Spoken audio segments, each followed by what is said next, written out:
Asatru, A Native European Spirituality by Stephen A. McNallen. Chapter 3.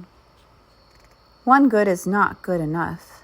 Perhaps the greatest stumbling block of those who would return to the way of our ancestors is the question of polytheism. Most of us were trained from childhood to believe in only one God, so we find it hard to consider that there might, in fact, be many gods and goddesses too. Most of the rest of the world, however, thinks it's perfectly natural there should be many gods and goddesses. Hindus everywhere, as well as tribal people scattered around Asia, Africa, and the Americas take polytheism for granted.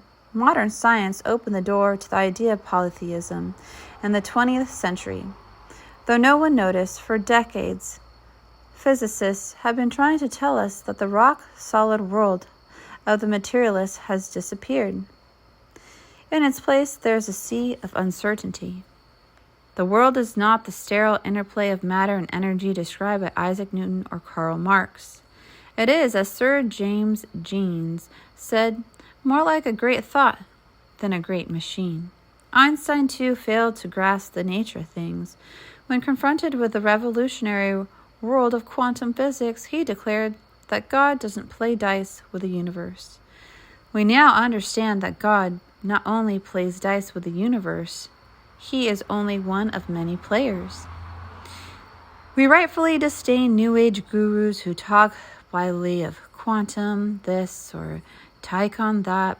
Well, always have the hucksters with us. Nevertheless, the world revealed by 21st century science has changed the way we look at the interplay of consciousness and matter. Possibilities of parallel universes, and other topics impinging on philosophy and religion. A sense of mystery pervades the new physics. For many of us, the peculiarities emerging from relatively quantum mechanics, string theory amount of reawakening of religious awe in a world which had become jaded and pointless. We are now free to seek the hidden truths like underlie existence. The sense of a profound and wondrous enigma surrounds us as we plumb the deepest secrets of the cosmos. The improbability of monotheism. Monotheists need to ask themselves 4 questions. Number 1, does our observance of nature support monotheism? Consider nature, storm and calm, ice and fire, plants and animals, life and death, sky and earth, all in endless combinations and complexities. The world around us is packed with forms and phenomena of very different kinds. It seems more believable to ascribe this wide range of force, things, and events not to one cause, but to many. The natural world does not encourage us to believe in a single deity, but in numerous ones. As Vine Delore, an American Indian activist with a degree in theology, once wrote, "We cannot be absolutely certain that we are dealing with only one God. The fact that monotheism is logically pleasing doesn't mean that it's an accurate description of reality. The universe being somewhat discontinuous in other aspects, may also convincingly be discontinuous with respect to divinity. Wotan appears to have amazing resiliency. Yahweh's rainbow still shines in the sky. The ghosts prowl the British Isles. The picture of Jesus is appearing more frequently in unexpected places, and the Hopi have rain.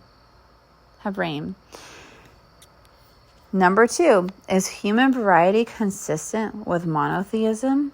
Just as the natural phenomena are varied, so is the area of nations and tribes that make up the human race. The way of Asia is not the way of Africa, which is not the way of Europe. It is logical that one supernatural power can be the only true God for all of mankind. Is it not more reasonable to assume, as in fact each tribe and nation believed until convinced otherwise by missionaries and colonial armies, that each group has its own gods and its own interpretations of the divine? Number 3, does the spiritual experience of mankind, as witnessed directly by shamans, mystics, and holy men, support monotheism?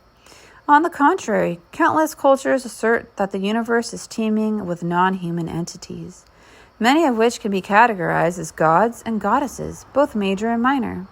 Deloria notes that religious-based the experience and the observations of shamans, wise men, wise women, by whatever name, are all polytheists. Monotheism is proclaimed only by religions evolved from philosophical speculation, not from actual contact with supernatural world. Number 4. Did the early Christians' chronicles deny the reality of our gods? The existence of Thor, Odin, and other Germanic gods was acknowledged by Christian missionaries and later by the Christians who wrote down the Norse sagas. The idea that they are fictional came later, of course. The position of the church was that the old gods and goddesses were demons, but they never denied their existence outright. In summary, monotheism is contradicted by 1. The great range of natural phenomena. 2. The widely diverse peoples that make up humanity. 3. The direct experience of spiritual specialists in every culture who deal with the other world, and even by Number 4, the testimony of Christians. Hard and soft polytheism. There are 2 ways of looking at religious systems based on a pantheon of gods and goddesses. Hard polytheism takes the existence of multiple deities at face value. The gods are assumed to be real, distinct, and separate. However, hard polytheism does not preclude the idea of some sort of underlying unity of power. Numerous tribal and ethnic religions fall into this category. Soft polytheism teaches that the gods and goddesses, though real, are manifestations of some greater and ultimately unknowledgeable source. One of the best examples is Hinduism, which makes room for an unlimited number of deities, but believe that all are an expression of an ultimate spiritual source called Brahman or Atman. These impersonal power has no definable form of characteristics and is beyond human comprehension. Asatru has no set doctrine on hard versus soft polytheism.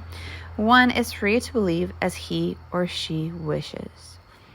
The effects of monotheism. Around the world, the rise of monotheism was accompanied by intolerance and persecution.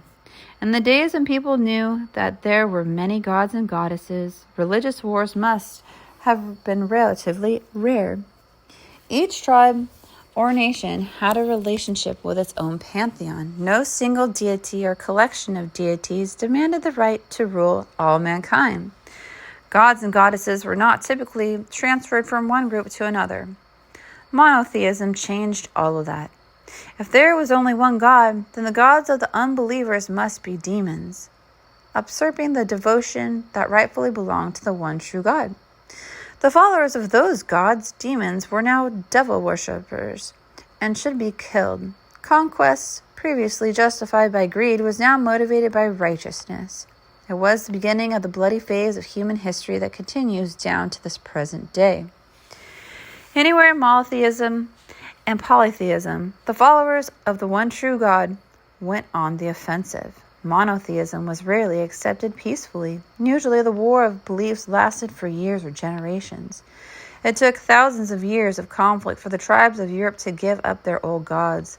From the adoption of Christianity by Constantine in the 4th century until the official destruction of Northern European paganism in the 13th.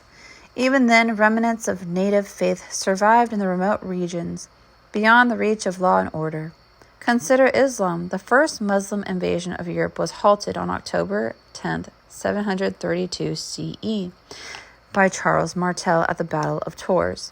The Second War of Islamic aggression was broken at the Battle of Vienna in 1683, when an alliance under King John Sobieski defeated the Ottoman Empire. The third invasion in the guise of Muslim immigration, supplemented by the terrorism, is underway today. Islam fully expects that it will seize the world for Allah, converting, dominating, or killing the rest of us in the process.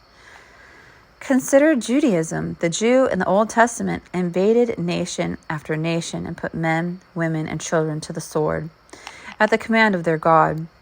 This habit continues in modern era with the mass expulsion of Arabs from their land during their establishment of Israel. Millions of Christians in the United States believe that God will judge America by its policy towards Israel. Many think nuclear war in the Middle East would be a good thing because it will bring about the second coming of Christ. And Christianity? We discussed one small part of Christianity's record when we detailed the 1,000-year war against the indigenous religions of Europe. Is this a thing of the past? Conservative communist Anna Coulter writes, referring to Muslim nations, that the United States should invade their countries, kill their leaders, and convert them to Christianity. Looking at this record of intolerance and genocide, it's hard to see any blessings bestowed on mankind by monotheism. We cannot help but to contrast this with societies where many gods and goddesses are known. Although polytheistic cultures fought wars, they seldom, if ever, tried to convert their neighbors. When it's the last time you heard of an Amazonian Indian sending missionaries to Chicago or Los Angeles to convert the Christians? Religious wars were apparently unknown in Europe until the coming of Christianity. But since that time, it has seldom ceased, as my own Irish ancestors can testify. Polytheism and freedom. We owe our tradition of freedom to the polytheistic tribes of Europe. Centuries before the founding of the British Parliament, Iceland was governed by a nationwide body called the Althing, which voted on the laws and appointed judges to decide legal cases. Tribal leaders, contrary to modern misconceptions, were not generally born into their jobs. They were chosen by the leading families or by the entire body of freemen. Some tribes did not even have a real leader except in times of war. Our ideas of law derived principally from the Germanic world. Through with the Norse and Anglo-Saxon, this law applied to all freemen and to the king or chief as well. Defiance of rulers who thought they were above the law is a common thread running through the old Scandinavian sagas. In fact, Iceland was colonized in the 9th century by Vikings fleeing the tyranny of Olaf Tryggvason. The Norwegian king was forced his countrymen to accept Christianity or die. The list can go on and on. But the bottom line is this. When our ancestral religion held sway across Europe, fledgling republics protected the rights of their citizens.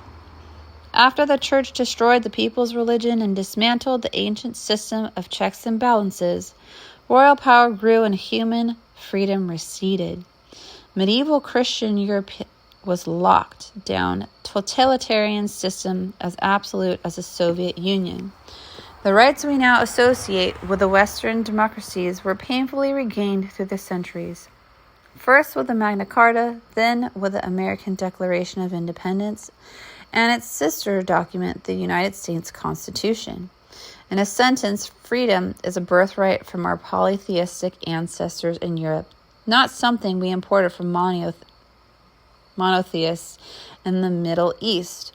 Monotheism and polytheism in the balance. The variety of forces in nature, as well as different people and cultures, all argue for polytheism and against monotheism. The truth of polytheism is attested by thousands of years of observation by holy men and wise women, mystics and shamans. Monotheism has been the main cause of religious warfare, which began in ancient times and continues in today's news from the Middle East, India, Northern Ireland. Our political freedoms are rooted in native polytheistic belief, and those freedoms diminished when monotheism came to power. Luckily for us, the way of our ancestors, represented by Asatru, stands before us like an open door. To attain our destiny, to become all that we truly are, we must stride boldly through that portal. It is, after all, the front door to our own home, the spiritual home that served us well throughout thousands of years and still offers us comfort, dignity, and freedom today.